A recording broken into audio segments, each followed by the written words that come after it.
I just finished a 24-hour shift, just got home, I'm walking my dog. I was debating whether or not to have a dog sitter in the early morning. Thankfully, I had it yesterday because both my husband and I were on 24-hour call. Him in neurology residency, me in psychiatry residency. He's currently in the neuro ICU. I'll be talking about what my responsibilities are on call. Today was the first time that I was on call overnight. I had done a shadow call to really get what it was like. Today was also a shadow call, so it was my second shadow call, but I decided to do the full thing, the full 24-hour call shift, just like I was doing it in real life by myself, to see how my body would react, how I'd be able to handle it, and I'm so glad I did. And so we'll be talking about that.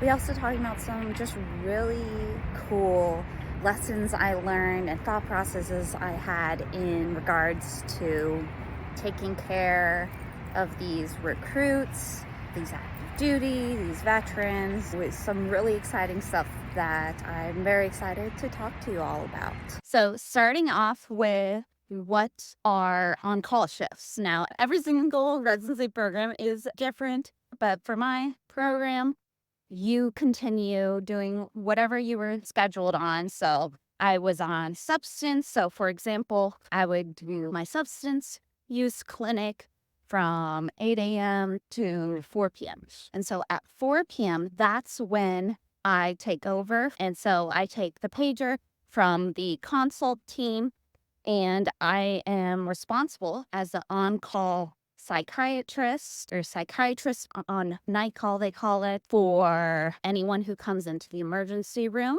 which is a lot of recruits, active duty members, veterans, anyone who needs a mental health or psychiatric consult in the emergency room. I cover that. Then there is the inpatient psych ward.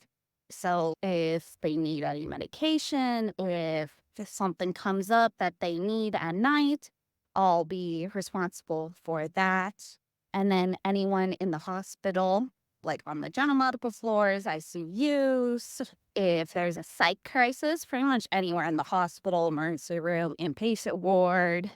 In addition to the hospital, we have the rehab programs. We have a building for homeless and unsheltered individuals. So I'm the psychiatrist on call for that, and I'm the only one. Now, thankfully, when I did my shadow call last night, I still had my senior, because I'm still learning the ropes, still learning how to use the system, learning what to order, what to put in the note, whether we need to put an individual inpatient, whether we need to send them out because our inpatient's full, things like that. One of the things that I was thinking a lot about, because a lot of the recruits come in with suicidal ideation, which means that they are in boot camp. It's extremely stressful. We talked about that in a previous video. And you can see any video. It's not a secret that boot camp is hard, physically, mentally, for a long time, like 8 to 10 weeks. And I was thinking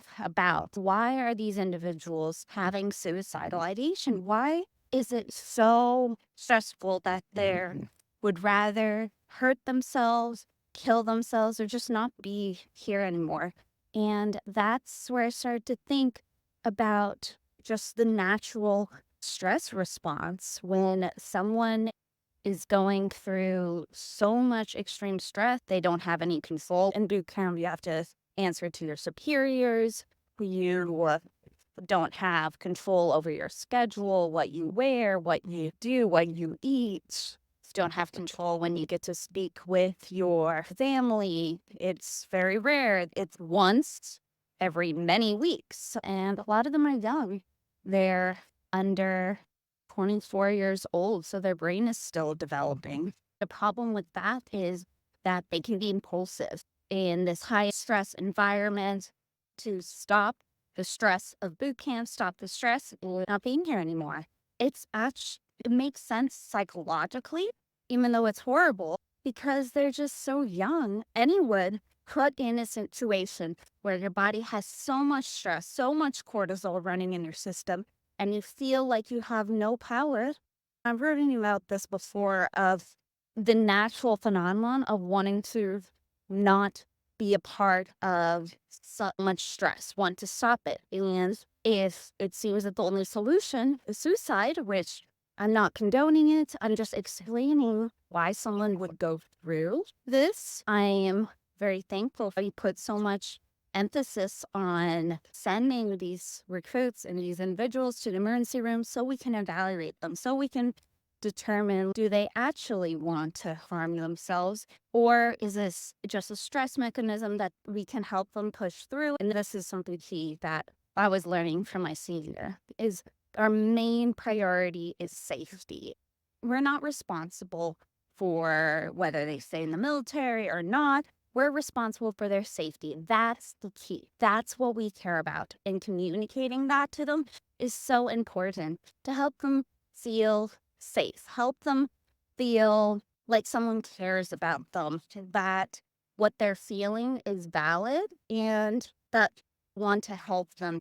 Now, it's hard for them because they do sign a military contract, but there is a way for them to leave military. There's a process, but it is a thing, and they're not the only ones. That brings to the second thing I wanted to talk about, the concept of not feeling alone. I've talked about this before in regards to medicine, and how in medicine, when we feel like we're the only ones experiencing pain, whether that's physical pain, emotional pain, that's a huge problem and can actually people to develop mental health and physical health conditions. And it is so important to break the stigma and barrier that you're not alone, because we are social beings. It helps to know that we're not the only ones and that we can keep going. And so that is a major motivation for me of why I share my failures. I share my challenges with medical school, with my mental health,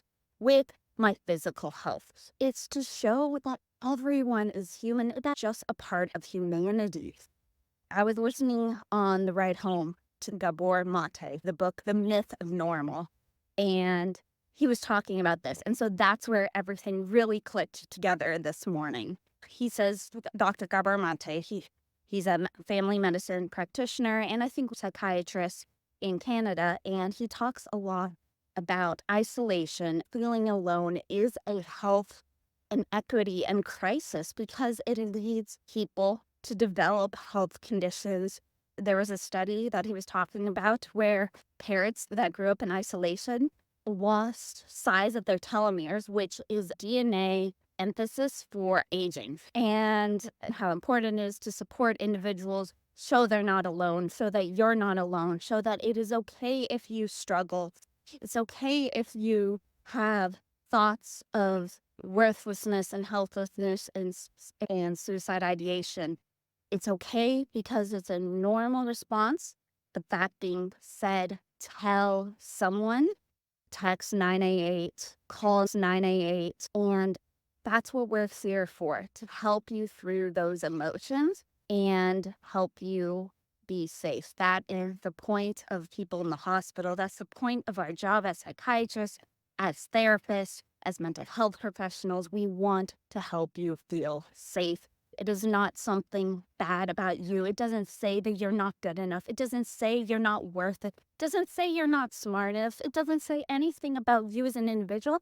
It shows your environment and explains the greater social thing of what are you dealing with that is leading you to be in that state of intense stress. So I hope that helps. It definitely provided me purpose and motivation for my job. Keep learning how I can better help these recruits. How can I identify common trends and ways to help them, not just in the emergency room, but when they're on inpatient wards. I won't be in the inpatient wards for a couple more months, so I have some time. But yeah, that was overall my night call. Got some sleep, which I was very thankful for. Not the best sleep, of course, but 1 a.m. to 6 a.m., waking up every hour to check my phone to make sure that my resident didn't text me that the pager went off, since we only have one pager, unfortunately, because there's only ever one person on call. I'm glad I brought my own pillow. I will be bringing my own blanket next time. I love my co-residents, how they've made the room felt more homey. I will continue to contribute to the homey feeling they put up, like Christmas lights, just lights to make it happier. I brought some artwork that I'll be putting up. I did that for my substance use, so I'll be doing another video or post on that. And yeah, I think my husband's all the way home from his was more than 24 hours, just because he's in neuro ICU and they cannot leave until they handed off all the patients. Their 24-hour calls are different. They're in charge of everyone on the neuro ICU floor and have to pass on the patients to the morning staff, and they round on them. So that's really sad. So we will definitely be going to sleep when we get home. But I also took a picture of, I was going to start a new tradition, picking up bagels from our favorite bagel place on the way home. I've been trying to make sure that we are both on call on the same days, have dog sitters during it, but then that allows us to sleep, recover the next day, because 24-hour shifts, you're supposed to have a day off after. But I hope this was helpful to provide some ideas of what call shifts look like in psychiatry as a couple. Also, the reminder that you're not alone if you struggle. You can do it. If you haven't read my story or my blog at medslifemoss.com, or watch the other videos, if you struggle with mental health or disabilities, you can see other healthcare providers I've interviewed who also struggle with disabilities or mental health or different struggles, just being a human in medicine, whether that's having children during medicine, school, or burnout. So watch those videos at As a Patient Doctor podcast. I'm going to finish off because I'm tired. It's hot. But thank you, everyone, for listening, and take care.